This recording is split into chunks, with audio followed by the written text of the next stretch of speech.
Objection handling. That's what we're going to do some of today. Welcome to episode 127 of the Scottish Liberty Podcast. A few weeks ago, I did an episode on Andrew Yang and on automation, and it did very well on YouTube, and I've got a lot of feedback on it from people, including tons from my brother, who decided to go through the video and send me some devil's advocate questions. I think these are important, partly for me, because obviously I'm preparing to debate Andrew Yang on the 9th of September in New York. But I think that this will be informative for you as well. And of course, you can come on YouTube and leave comments if I missed anything out, if there's any arguments I should be aware of.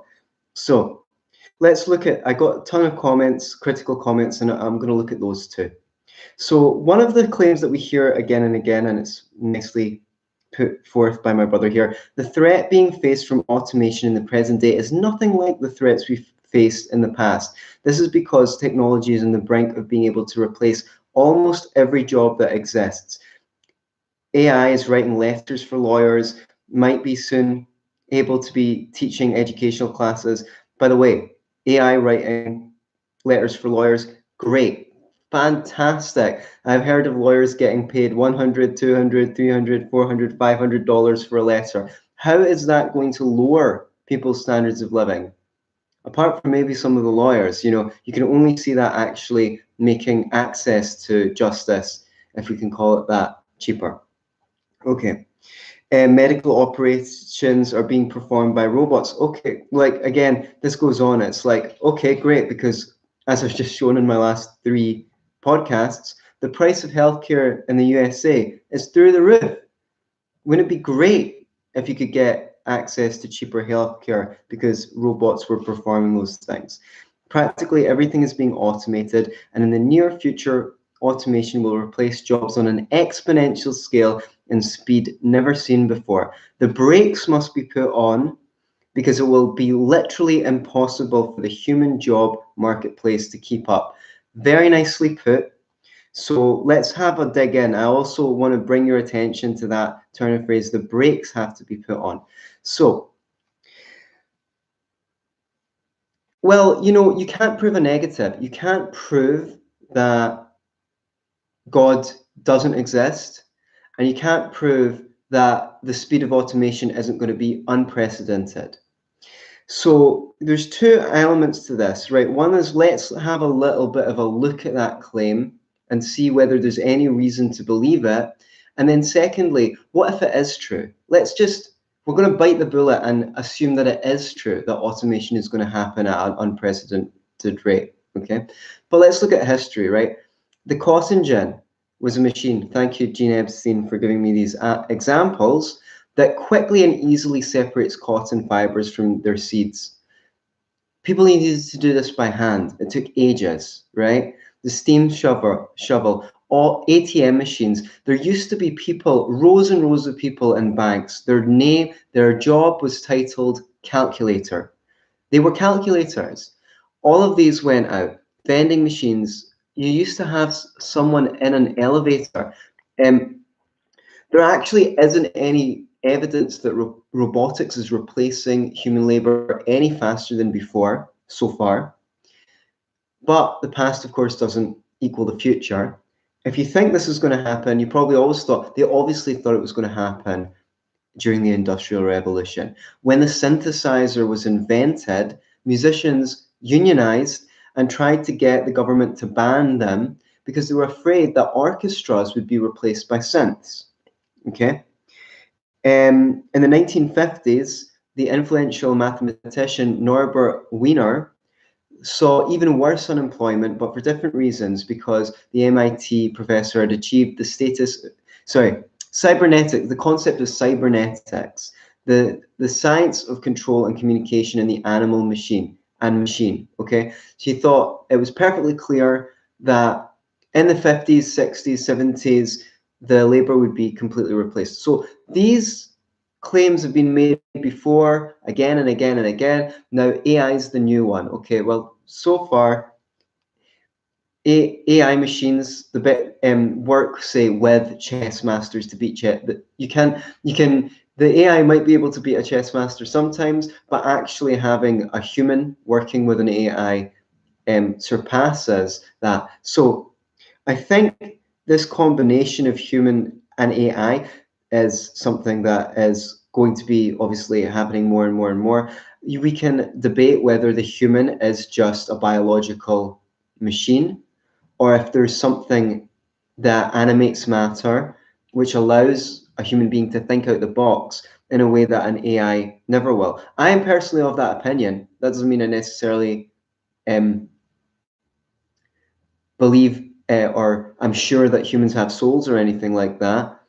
Um, I'm agnostic on the issue, but yeah, I don't actually believe that AI will ever be conscious. I don't believe that artificial intelligence has the power to be conscious. So that's my prejudice, unless they mix the AI with biological parts, and then maybe.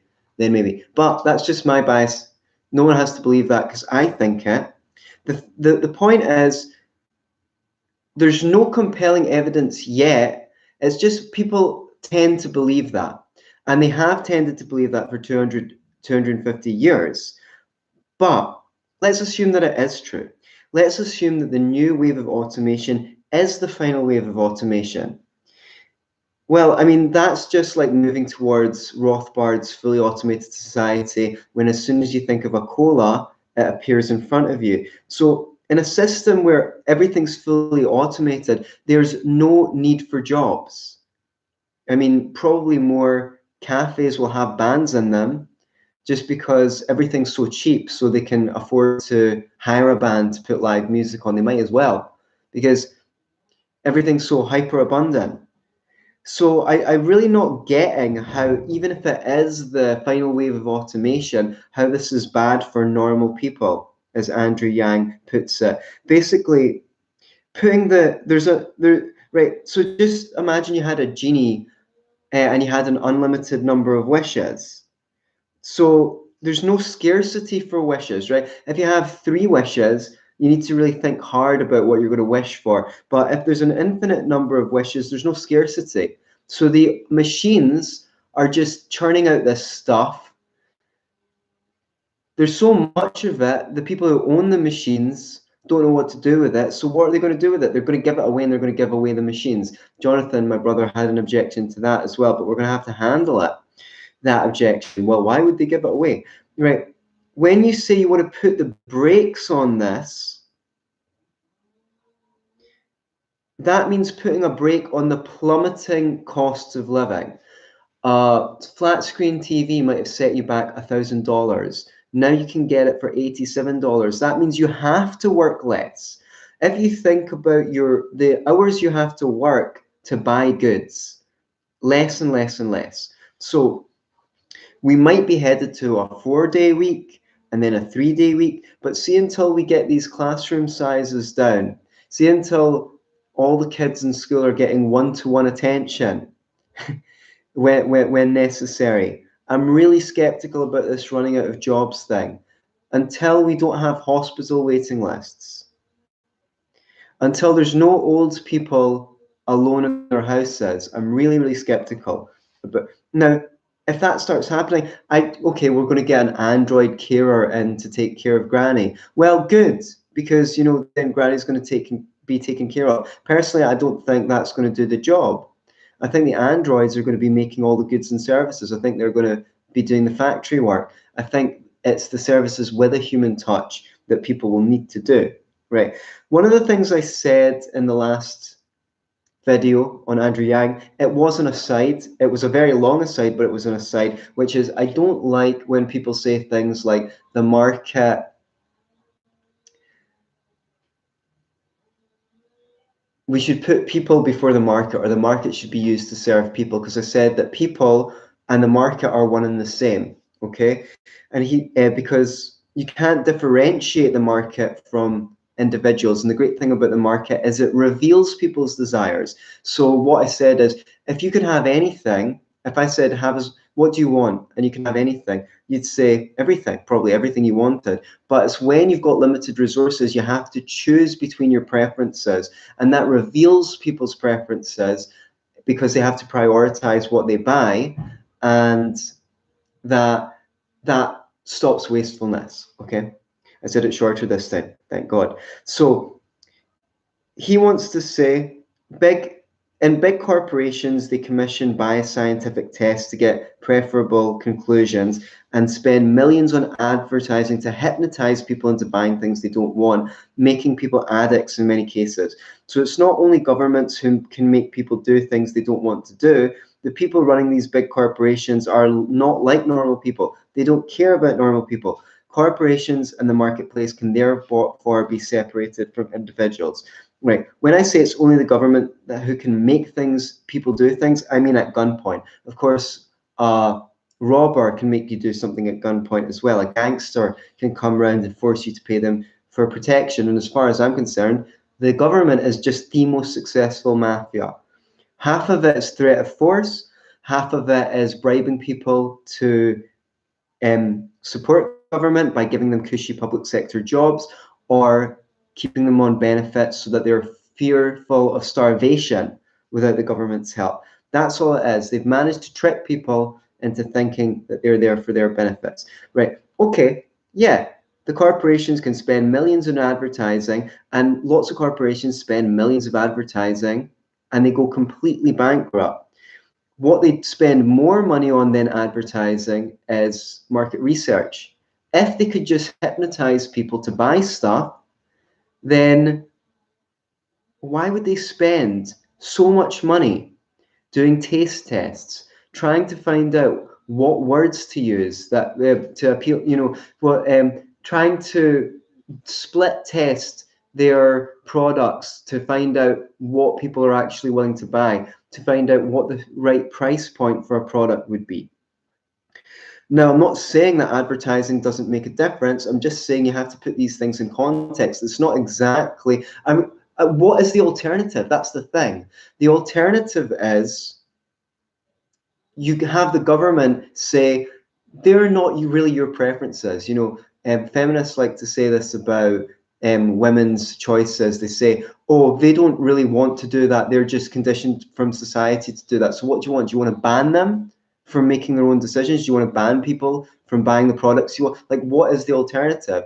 One thing I would say is, on a free market in media, if people were worried about the pernicious influence of advertising on them, then they can have that kind of control over channels and things like that, and say, well, we don't watch these adverts. We avoid these channels with these adverts unless they've been certified to not include any subliminal content or manipulative language. Another thing, like, where does this?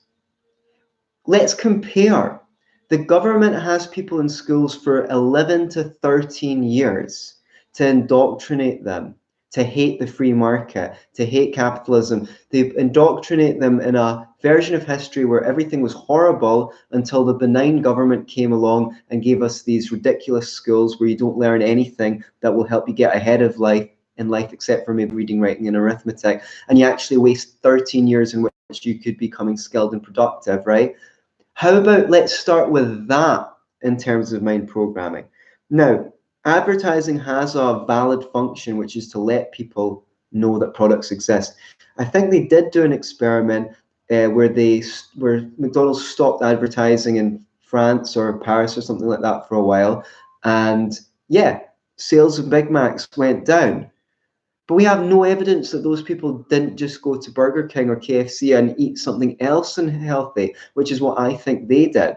So people, yeah, I mean, the only solution to this is technology. People are going to start bringing out more and more. The success of the meditation apps is the first wave. People are going to come, because we know, right, okay, you buy some food, you feel bad about it afterwards. We've got this short-term, long-term reward system. Of course, we've got a medical service. Here we've got a nationalized one. In America, Medicare, Medicaid. So and the insurance programs are so tied together with your employer. I've just done 3 videos on healthcare, as you probably know if you're a regular listener. The point is, there's no incentive for people to There's less incentive for people to take care of their health when the government's going to pay the bill for your bad health. So in a sane society, you'd have some kind of insurance system that would reward you in the short term, not the long term, for making good choices. And all these apps and technologies, people want help with this. They want help with things like, and increasingly, with that's the gamification apps like Habitica, which help you track your habits and reward you for doing it. People are looking for solutions to these problems, but they're not going to come out of the government. They're going to come out of the market. So yeah, marketing and advertising can influence people, but to what degree, and what is the where's that in the hierarchy? Like, if you've got problems with mind controlling people, let's start with what's obvious, like mainstream media, the schools, all of this stuff. The government, every fucking museum in Glasgow, every fucking one has some sort of feminist or social justice warrior exhibit in it. All of the public space, so many public spaces have bookshops in them filled with radical left-wing literature, right? That is paid for with public funds. They're the pushing the social Marxist doctrine with public funds. What about university? You can't get this job, that job without university. They pay money. The government pays money to indoctrinate people into Marxism. The corporations have to spend their own money to advertise to you. So, okay, I'm willing to accept that some people are naive and will be sucked in by advertising, but what preconditioned them to be so naive? Was it their 11 to 13 years of mandatory education? Let's kind of please start with the most flagrant abuses. It's just simply an anti-corporate bias. And we all know that if any corporation did the kinds of abuses that the government would get in wars, whatever it is, caused as much harm as governments do, they'd be out of business. But the government's allowed to do it because they're the most successful mafia, and they bribe people, in other words, program them, like the advertisers are meant to do, to support the state. Okay, I hope this is interesting to you. So yeah, as I just said, entrepreneurs can come in to try and mitigate these problems, and I think we're going to see more and more of that. I'm already seeing more inventions to help people with their posture. People are conscious of these incentives, and they're trying. There's billions, maybe trillions, to be made in helping people with their impulse control, because it's something we would all like more of. We'd all like to make decisions that were in our long-term interest. We'd all like to feel like making decisions that are in our long-term interest. So I'm just seeing if I've got any notes because I'm improvising. So the corporations can't put you in jail for not buying their products, which is what I mean. And I don't mean to deny, like, corporations like Microsoft and Apple wouldn't be so big with the government contracts. Google got 650 million 600 or maybe billion, you'll have to look it up, of government handouts. So that's why these companies have a monopoly. It would be nice to have a bigger choice of operating systems on your computer, but they've got patents, they've got intellectual property, and that's why. So I don't really believe that the government can engineer a new man, the Marxist new man.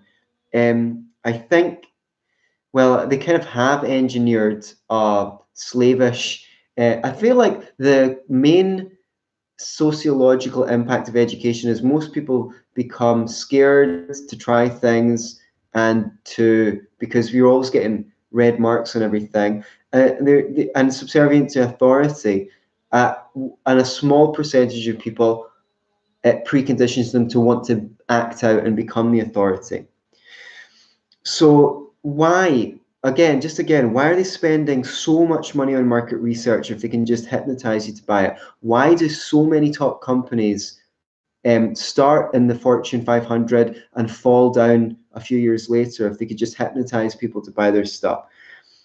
So here's the thing, businesses won't give away their stuff so freely. This is about my thing, that if people become so, if goods and services become so abundant, they will be given away. And I gave the example of, like, if you want VHS tapes, you'll get them, and people will say, oh, those are like 20, 30-year-old handouts you want. But what if this laptop was a handout? It gets to the point. He says, well, why would they give them away? But it's not up to you whether you give it away. You don't choose the market value of your goods. If you make all this stuff and no one's buying it, yeah, I guess you could burn it in a big fire. But the reason why people are not buying it is because there's no demand for it. Is that because they're poor? Well, why are they poor? Like, how can they be poor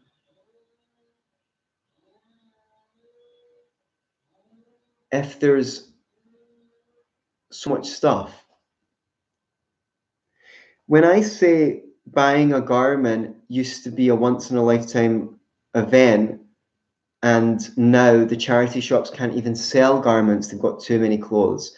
What I'm saying is a hyper-mechanized society means all goods and services will be comparable to clothes that charity shops can't give away.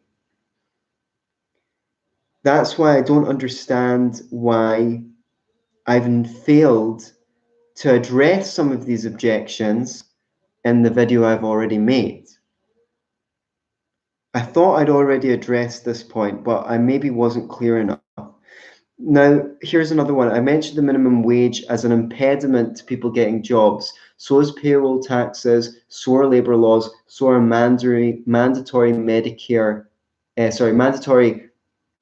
employer health insurance costs. Because that means that employing someone for $20,000 might actually cost their employer $24,000, $28,000, $30,000. What if their labor is only worth $20,000? Then if it costs more than that to hire them, they're not going to get hired.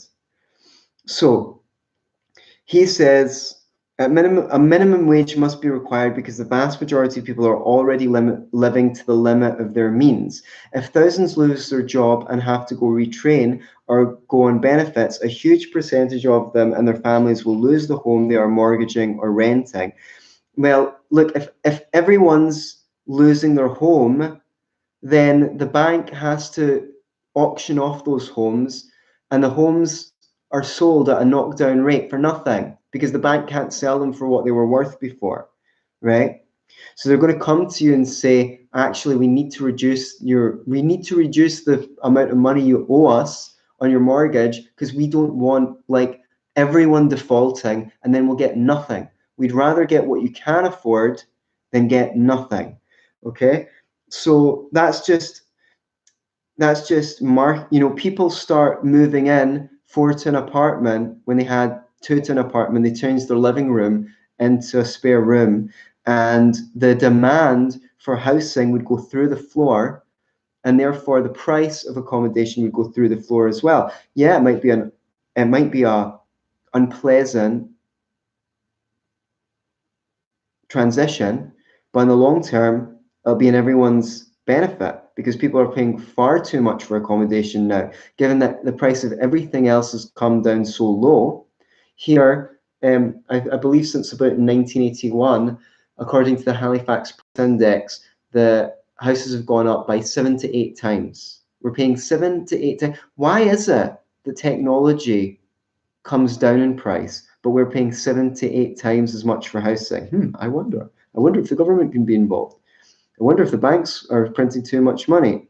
So I don't think that, as he says, many thousands of people will go homeless if they have to receive less than the minimum wage as they retrain. It's not going to be people paying to retrain themselves on a free market. If you remove the cost, the minimum wage, companies will give you on-the-job training, which is largely what you need. Usually when people go to a college or even a building school, etc., to train, they're usually inferior training. The best training is always received on the job. Now, I'm not going to pay you $15 an hour well, I'm training you for 6 weeks and you're making me nothing because you're training. But I might be able to pay you the minimum because you'll make me back the money in the long term. So there's a greater demand for jobs than there is a supply of them. Okay, this is the same argument. So it's also important to notice that there's an assumption in here that the minimum wage is going to make it easier for people to live because they've got more money. But that's not necessarily the case. The dollar amount might be higher, but the cost of living might go up because there's an accumulative effect on the minimum wage. So supposing you increase the minimum wage by 30%, there's a warehouse attendant that gets the rise. There's someone who loads the van that gets the rise. There's the store clerks that get the rise. There's maybe 4 or 5 people along the line that get the pay rise. And those companies need to account for the rise in pay. So they all put the price of services up. Now you might be earning 30% more, but actually the price of a lot of the goods you buy has gone up 45% if the primary costs are the labor costs, or 50%. So even though the dollar value of your wage is higher, your wage is worth less. You can't get the trucker down the road who's been unemployed. You can't invite him over to mow your lawn for $12 because you have to pay him $15. And he's going to do that for 2 hours. So even though you got a $3 raise to your minimum wage, you have to pay more for services, so your wage is worth less. People bake that assumption that it's going to increase. It's going to make it easier for people to live rather than harder. Well, that's what you want. That's not what we want. Is a solid gold toilet, a solid gold everything, Lord. But I want to be able to fly, but the law of gravity says I can. So just because you want the minimum wage, I'm not talking to my brother who sent me the question because he's playing devil's advocate. He's saying what other people might say. But just because you want it to increase people's standards of living doesn't mean that it will increase standards of living. He says, when you talk about how people would love to have butlers or chefs, apart from the fact that soon butlers will also be automated. Well, I'm not sure about that. The whole point of having a butler is having a person to wait on you. So it's not about the service. It's not necessarily about services rendered, but it might be partly about that. How many people would actually find this job fulfilling? How would you like to lose your job and have to be someone else's butler? Is your personality conducive to this line of work? And actually, who exactly can realistically even afford to pay a butler anyway? Yeah, well, the point of that is because the who can afford to pay it. The point is that all the goods and services are so much cheaper due to automation that when you buy those things, just like you've got $900 left when you buy a flat screen TV as opposed to 20 years ago, you've got that extra $900, and that's what makes you rich enough to pay the butler, especially since the dollar cost of buying a butler is going down because his cost of living is down. So what you used to have to pay him $30 an hour. Now you only have to pay him $5 an hour because $5 an hour buys what $30 an hour used to because of the onset of automation and how all of this stuff is being produced so cheaply. This is over the long. This doesn't happen overnight. This happens in a graduated way. Well, as for the point about who's going to find that, is the trucker going to want to be someone's butler? That's not really the point. That he says, would you find that fulfilling? Does it suit your temperament? The point is there's someone whose temperament that suits. And now because the price of vanning goods here, there, trucking goods here, there, and everywhere has gone down significantly, people have to pay less in the shops for everything. So they've got more money left over to hire a butler, as opposed to, employing Jack the trucker to be your babysitter. You might not want him to be your babysitter. You might want him to cut your grass, or he might be needed to monitor the data that's gathered by all these drones that are going to be coming out, and it takes so many people to monitor the data, monitor the video from drones. So yeah, okay, maybe finally an AI will do it, but I'm not sure, because I don't know. Like, we'll see. We'll see when it comes to that. Even if it does, I think it's a lack of economic understanding to say that that's going to be a problem. If it just means that a whole bunch of stuff is being done for free. So it's like, if someone comes and drops a lawnmower in your garden and says, "Here, I don't need that, you have it." It's like people saying, "Oh, but that's going to put the lawnmower manufacturers out of a job." Well, tough titties. The lawnmower manufacturer, there's plenty of other stuff that needs made. So, okay, so the money that you save on buying goods and services because Jack the Trucker has been made redundant, because Percy the self-driving truck is delivering them all the goods and services, allows you the extra money to pay a butler or pay someone to look after your kids, so that they don't have to sit in front of the TV in the 2 hours after you in between you coming home from work and them coming home from school. Okay, good. The kids get more contact time. This idea is the UBI will support people while we adapt to having automated marketplace. Don't you agree that it could be an effective short-term solution? Well, I can't go through all of the arguments because I've already done them in my book, Universal Basic Income For and Against. Go buy it from Amazon. It's now available in paperback. I would really, really appreciate it if you bought a paperback copy. But it's not an effective short-term solution, because it's going to cause hyperinflation, and it's going to deter the creation of wealth, because people will be paid for anything rather than creating wealth. And the more you deter the creation of wealth, the less wealth there is to go around. So I don't think you could implement a UBI for truckers that are made redundant, and they can get it for 1 year. Okay, so a significant percentage of the population has an IQ so low that retraining for completely new and unfamiliar skill sets will not be possible. Jack the Trucker has a free spirit in spite of his very low intelligence and limited skill set. He only knows this lifestyle and none other.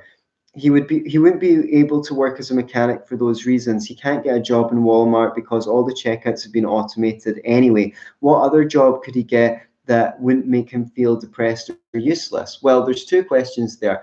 We don't necessarily know, because the market what job you get, because the market has to make it apparent what people's needs are. But in the absence of barriers to entry, some people will pay to train him in whatever is suitable to him. And hopefully there will be something suitable to him. As for the psychological aspect, that's really the job of society at large. It's not really the job of, like, the economy. The purpose of the economy is to meet people's needs. Now, Jack's mental health needs, well, there's a market for that as well. Like, the institutions of society, people need to create institutions to meet these needs, but the government doesn't know how to treat people for depression. If they did, they might have done it already,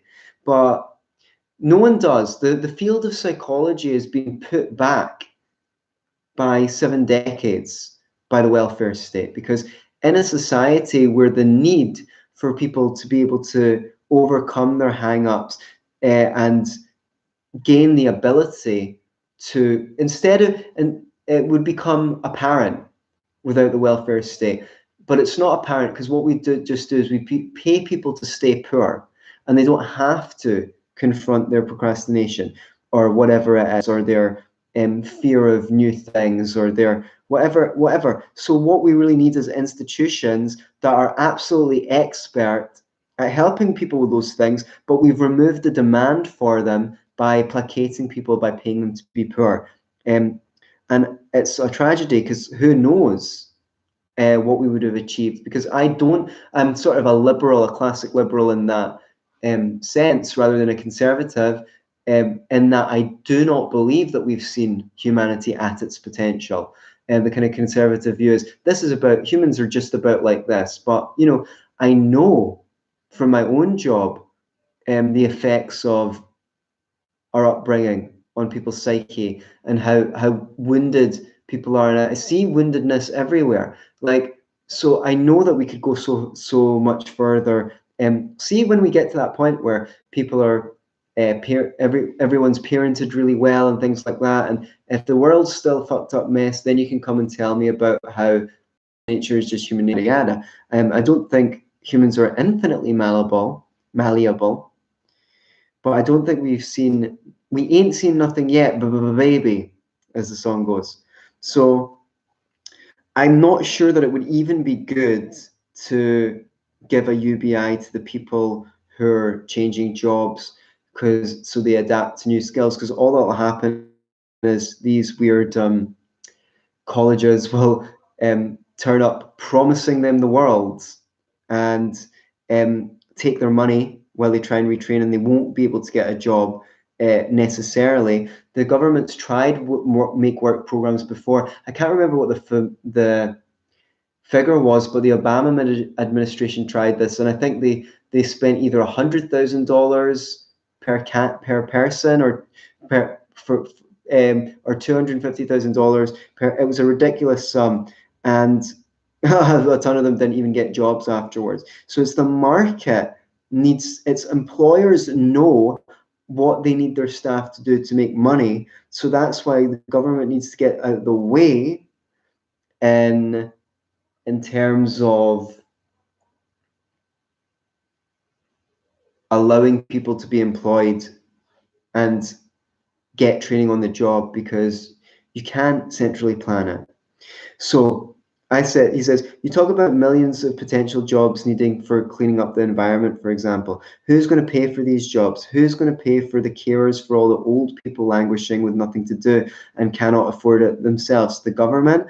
What percentage of the future unemployed population would even have the right kind of personality traits to work in the care sector?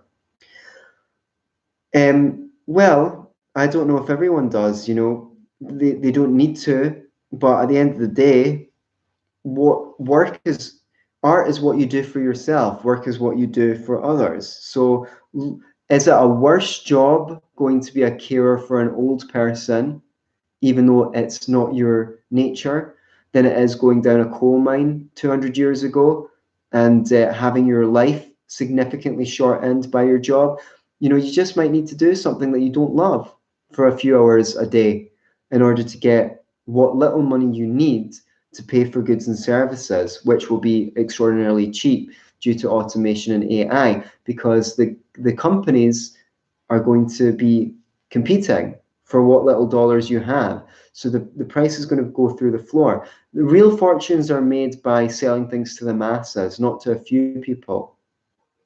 That's usually how people become billionaires. So how are the elderly going to pay for their carers? Now, well, again, we come back to the thing where the goods and services are so cheap, so they have extra money left over. And because of the cost of living being so low, the carers don't need a high wage, because they can live on very little because everything's so cheap. So what money they were previously spending, they can spend for carers. And in this world where you free up the resources of the people who are still very wealthy, I don't mean very wealthy as in super rich. I mean, say, the equivalent of today earning $250,000 or up, to not multi-millionaire. Those people also have to spend a fraction of what they spend now. So there'll be a lot of resources kicking around that people want to do good with. And yeah, so it's just the freeing up of the resources that are already being spent on getting by day to day. So automation could lead to a catastrophic collapse of the marketplace, which cannot adjust quickly enough. Right, I just don't like the speed of implementing technology is really slow. It takes like 10, 20 years. I mean, just look at something like TripAdvisor. They could have done it 10 years earlier. All the technology was there, but it took that long for someone to think of it. Even if we could never invent, if we were banned from inventing something new, we weren't allowed to invent anything new. Even with the existing technologies we have now, we would still be finding new uses for them in 100 years. So things are really, really technology needs to be implemented and needs to be rolled out. I just don't get this. Everything is going to be somewhat gradual. These are just assumptions. So let's look at some of the comments, the critical comments I got. Someone said, how exactly are redundant, it's kind of the same point as my brother made, xKenny77. How exactly are redundant truckers with no more than a high school education going to help reduce class sizes or shorten waiting lists for surgeries? and I said that, and someone else said that, like, I don't want Jack the Trucker babysitting my kids, let's face it. And I said, look, if that's what you got from this presentation, I wasn't making my point clear. The point is not that Jack the Trucker will necessarily get appointed to babysit your kids or the classroom sizes, but because parents have more money, they can pay for a school that's got more teachers than they could before because they have to pay less for the stuff. He says it's also flat out false to claim that a UBI can't create jobs and that it doesn't aid capital formation. Data from UBI trials shows significant increases in new business startups, and quite obviously that's in part due to it gives people on low incomes a bit of cash to save, pool, and borrow against the capital necessary to form those businesses. No, you don't want, like, you assume that because people try and create new businesses that's necessarily a good thing. The whole point of going to an investor is that they're discriminatory and they say, is this business actually going to work or not? So just because people are starting new businesses doesn't mean they're actually going to create anything that's useful. The whole point is that the pool of available capital in the stock market is vetted through investors who have skin in the game. The government, when they gave out this UBI, don't have skin in the game. Plus, the UBI money is coming from outside the community that's being taxed. So if I take an item from each of your neighbor's house and put it in your house, we go, look at our UBI experiment. This guy's doing really, really well. Well, yeah, of course you are, because you've got a bunch of stuff that belonged to other people before. But what you don't see is what those people would be doing with their money if they didn't have to replace all that stuff, which is the capital formation is not on the spending side. When you go out, people think, oh, you go out to buy things, we give people a UBI, they go out to buy stuff, and that creates jobs. It's not consumption that creates wealth. Otherwise, we can just use everything we've got up and we should be more wealthy. It's the production that creates wealth. So by taxing the rich people, they don't have the capital to invest in machines and factories abroad and things like that to put people there in work, but more importantly, to create the cheap stuff that is going to make everyone here rich, right? Taking that and giving it to inexperienced people who can try their pet projects. Some of them will be successful, but most of them probably won't be, because it's a lot harder most people who become millionaires do it in their 40s, because it takes 20 years between 20 and 40 to learn all the different skills you have to know to be a successful entrepreneur. So the roots are going beneath the ground for 20 years, grinding away, and then you're an overnight success. So it's the same. You plant that apple tree and you water it for years, and you're like, no apples for years. And then all of a sudden, one day,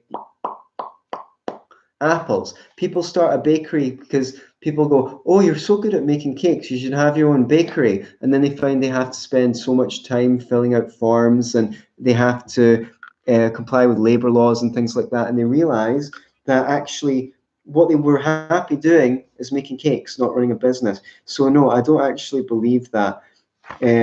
He also said a thing about a lot of the same points as my brother. How the hell are they going to afford butlers if they're unemployed due to automation? Well, again, here's the assumption that they're going to be unemployed, but also because I just don't want to say the same things over and over again. So he also said something about the environment.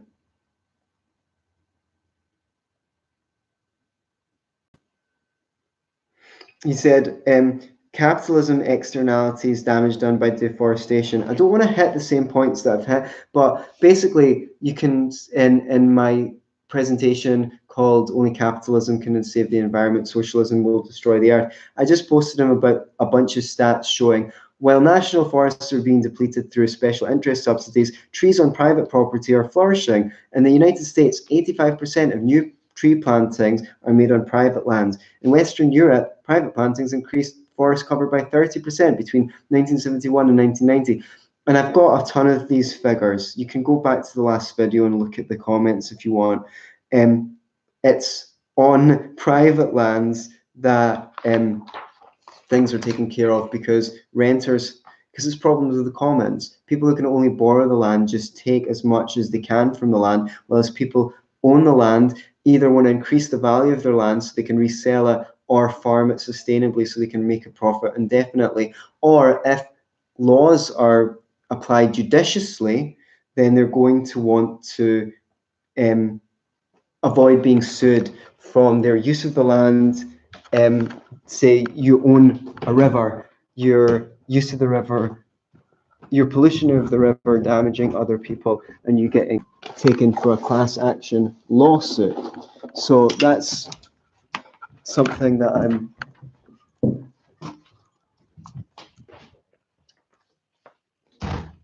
that will come up again and again. I know it's not the directly on the point of this particular video, but we will.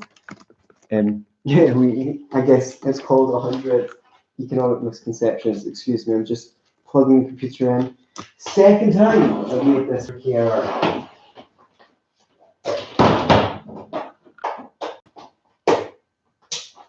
Okay, I hope you're still with me. Good. Okay. Most of the clearances were okay.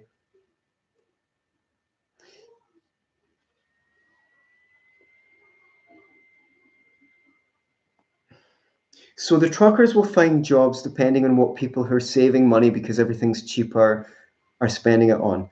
We're not necessarily saying that the trucker is going to be babysitting grandma. Ex-Kenny told me he's not sure if he buys it, although it does make more sense.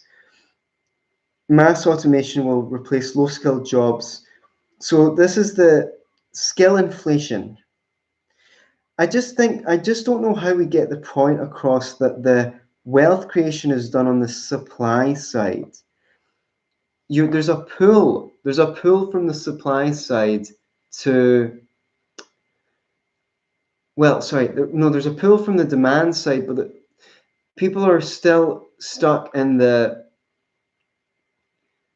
they can't see the forest for the trees with this. I don't really know how to explain it better than I have. So you guys can come and crash and tell me your ideas on how we'll pay for these schools with the smaller class sizes and for Granny to be looked after so she's not lonely in the home. He's just saying Automated dentistry is already underway. AI that can read x-rays better than humans already exists. And all I think is great, great, great. So we'll be able to get all this stuff so much cheaper than we will. Otherwise, I mean,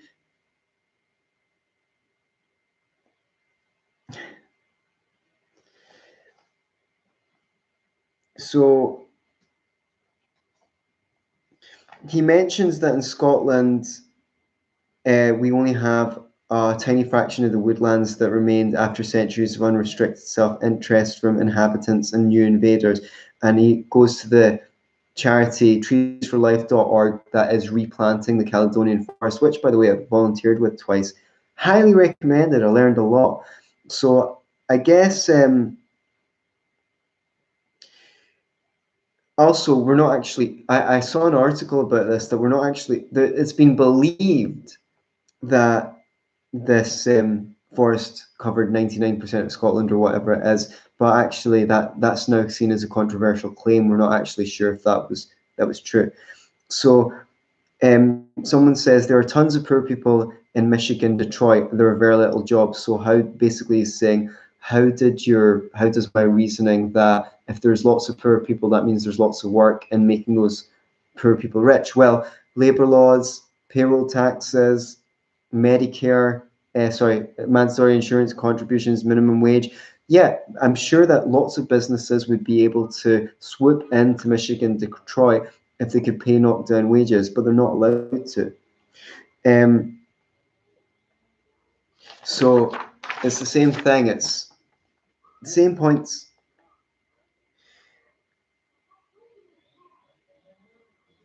Entrepreneurs stand to gain from getting cheap labor. Therefore, on a free market, they will move production to areas where they can pay people less. People in those areas start on low wages, but they can get on-the-job experience and learn skills which make them more valuable, and therefore they can get better jobs than before they had the low-wage job.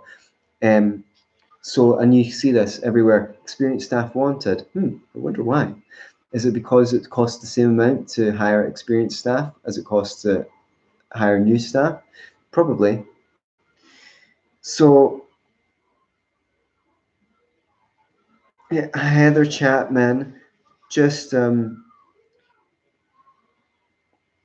governments are comprised of actual individuals. You cannot separate the government from individuals either. Well, actually, yeah, you can, because the governments are allowed to initiate the use of force, whereas private individuals are not allowed to initiate use of force. So they are a different category.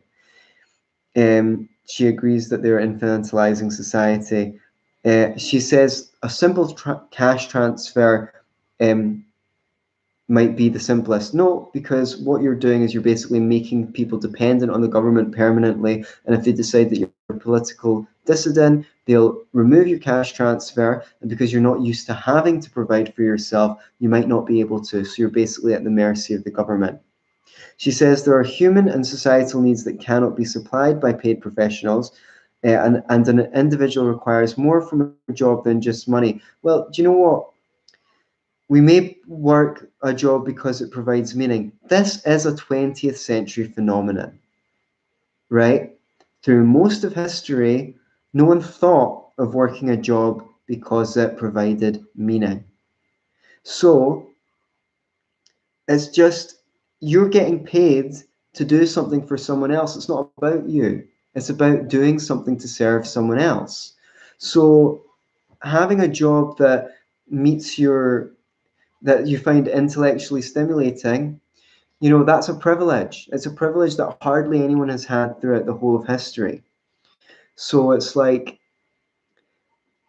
but the thing is, the good news is you're going to hardly have to work any hours at all because everything's going to be so cheap. So maybe I'd like to have someone to come over, kick my wheels, wash my clothes, be my butler. But I very much, okay, we've already done the why it's not going to be Jack the Trucker 3-4 times. So I hope that I address that point.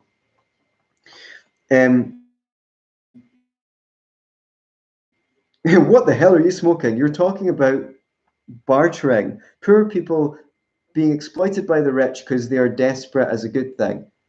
Why are they exploiting them? Okay, Factories make products, sent to stores. Store can't buy it, so they send it back to the warehouse. Warehouse gives it away for free. Then talk about VHS and 20-year-old hand-me-downs. Right? I couldn't listen anymore, but I hope you get better and clearer in your video. Okay, well, if you couldn't listen anymore, then I'm not addressing your comments. Okay. Money ain't real, it's a belief system of a promise. Just because you don't understand what makes money valuable doesn't mean that it isn't real. There's reasons why money is valuable. People come in with these sweeping statements thinking they're being wise or omniscient. And it's like, well, why hadn't I thought of that before? People have spent decades understanding why money has had value. There was a time where economists fairly recently couldn't understand why diamonds are more valuable than water, and they had serious long discussions about it. And then people come and go, oh, money's just in your imagination, man. Like, some of the serious intellectuals have spent years studying to understand what makes something valuable. Why do they use gold? Oh, well, it doesn't react with oxygen. You can throw it under the water. It's easily divisible. Etc., etc., etc. There's lots of reasons why some forms of money are better than other. So coming in and saying it's all fake doesn't make you clever. Well, Wang, you are not making correct argument with reality. If everything is automated and customers are too poor to buy it, again, the assumption that everything being automated means that customers are too poor to buy it, that's already, why? You're not entitled to that assumption. There's already a wrong assumption with reality. Using Andrew arguments with 3 million truckers, 1.8 million jobs might disappear in the next 5 years, and in accordance with that, the price of goods and services will fall, giving people more money in their pockets to rehire those people. What is your solution when another 4 million jobs disappear and companies had to outsource automation tech jobs to Asian? It'll be chaos. If not UBI, what else can the government do? You against UBI in theory. Not country has the size of US has tried it. Yeah, thank God, because I wouldn't like 300 million people to be subjected to the experiment. Your theory is just as good as college intern writing an essay on economic theory. All right, okay, I've not studied for 10 years or anything like that. You're not taking a data-driven approach and will lose to Yang in a very short order. Well, he didn't even say lose to Yang, he just said lose Yang in a very short order. Well, I hope I find him again after I've lost him. The other I have for you is, as a citizen, are presented with very limited choice on president. If it comes down to Trump and Andrew Yang, who's going to force to pay you $1,000 a month, who would you vote for? So in other words, am I open to being bribed? Okay. Well, I guess it makes it moral if someone's giving you some free stuff. As for his question, if not UBI, what else can the government do? Well, I'm glad you asked, because in my book, Universal Basic Income For and Against, I go through 5 ways that the government is interfering in the economy to increase the cost of living, and how it could easily step out the way and bring the cost of living down through the floor, making everyone not everyone richer. I guess people who own tons and tons of apartments might actually get poorer, but making most people who are poor richer, and those people who are victims of the policies I confront won't end up in the poorhouse either. So please do me a favor, buy the paperback copy of Universal Basic Income For and Against now that it's available. I'm going to use the money to hire an editor for my book on healthcare, and we'll just do some comments. Stephen McNamara, the sooner lawyers are out of a job, the better for everyone. Agreed. Trucker Butler would be a very good TV show. I love the idea. That's Adam Smasher. Let's have a reality TV show where we follow the out of work truckers and how they find new meaning in other careers, like being a butler or taking care of children or dealing with some of the class size problems or looking after granny. Adam Smasher, UBI is negative sum. You take money from one person and give it to another while wasting half of it in bureaucracy. David Watson, the weak area of Andrew Yang's UBI argument is how he proposes to keep all current taxes, income, import tax, etc., and in addition propose a VAT. Yeah, the VAT is going to push up the cost of living. So it's going to have the opposite effect of what you want. It's not going to help normal people. They're going to have to pay more for goods and services. VAT tax is an onerous burden on the poor. The poor can/do escape the income tax. However, a VAT tax is pocket change to the rich, but an unavoidable tax for the poor. Thank you for those comments. Please come onto YouTube and tell me any points I've missed. And until next time, enjoy.